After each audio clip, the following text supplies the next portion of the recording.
It was a stormy Friday night in Cincinnati. The wind held outside, rattling the window panes of our two-story house. I was home alone, just me and the thunder.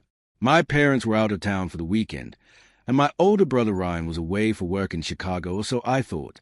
I'm Emily, 20 years old, a university student on break.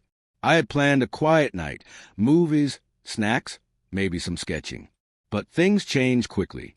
Around 10:42 p.m., the power went out. The lights flickered once and everything went dark. I grabbed my phone, only to see 7% battery rate. Then a knock at the front door. Not a loud bang, a quiet, rhythmic knock. 3 times. Knock, knock, knock.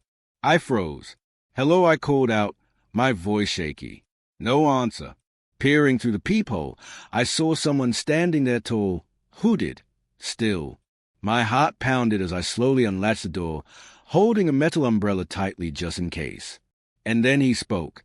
It's me, Ryan. I blinked.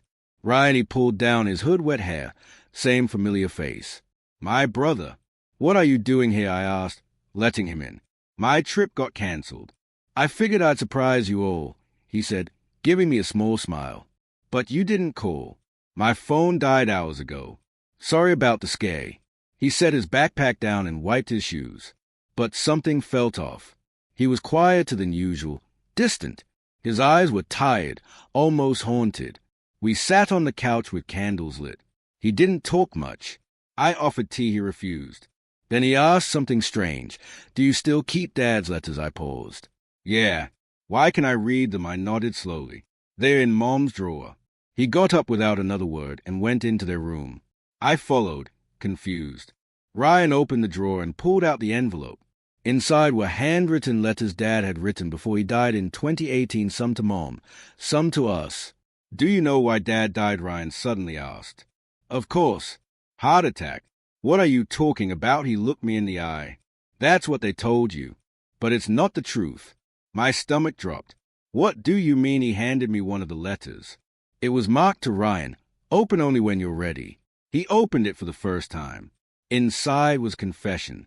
Dad had been involved in something dangerous at work, whistleblowing against powerful people in the pharmaceutical company he worked for. He'd been receiving threats, and in his final days, he suspected his death wouldn't be natural. Ryan had spent the last year researching the truth, and he believed someone had silenced Dad. My head spun. Why didn't you tell me? I wanted to protect you. But now that I'm being followed, I need you to know. Thunder cracked. He reached into his bag and pulled out a flash drive. This is everything I found. If anything happens to me, give it to the police. We didn't sleep that night. We locked all the doors, unplugged everything, and sat in the candlelight. Ryan told me he'd been tracked. He didn't want to lead danger to us, but he had no choice. They knew about me, too. By morning, the storm had passed, but nothing felt the same. Ryan left before sunrise, heading to meet a journalist in D.C. I watched him drive away, unsure if I'd ever see him again. But I wasn't scared anymore. I knew the truth now, and I was ready to. It had been 3 days since Ryan left. The storm had passed. The power was back. But my mind hadn't rested for a second. I kept staring at the flash drive. He left me the one with truth written in bold red marker. I hadn't opened it yet. I was scared of what I might find. That night, as I sat on my bed, I finally gathered the courage. I plugged it into my laptop. A single folder appeared, Readers First. Inside were documents, screenshots, call logs, emails, months of research. Ryan had been tracking something much bigger than I imagined. A pharmaceutical company called Hexton Labs, where Dad used to work, was allegedly conducting illegal human trials. Ryan had emails from insiders, financial statements, even coded threats.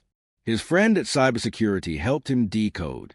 The final document was labeled the day it all changed, Dad's final meeting audio.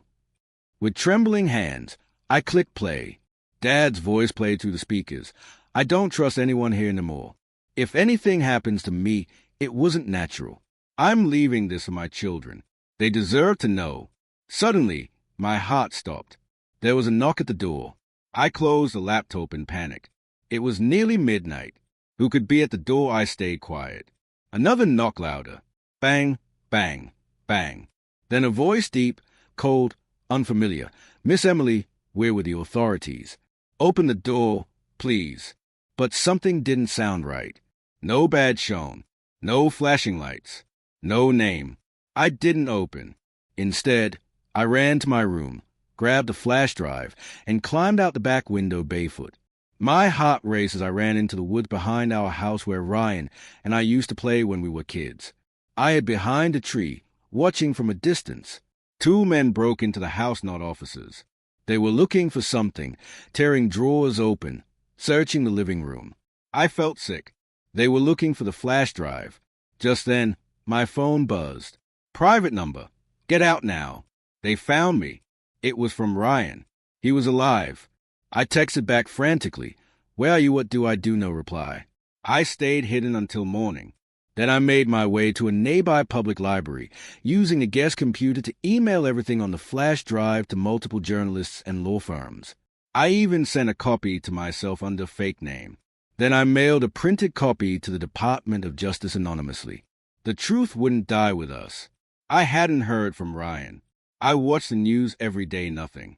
But then, finally, breaking, whistleblower exposes major corruption at Hexton Labs. DOJ launches investigation.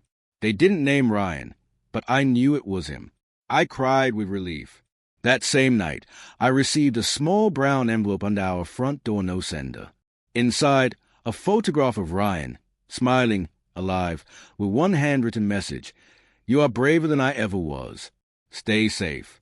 I'll find you when it's over.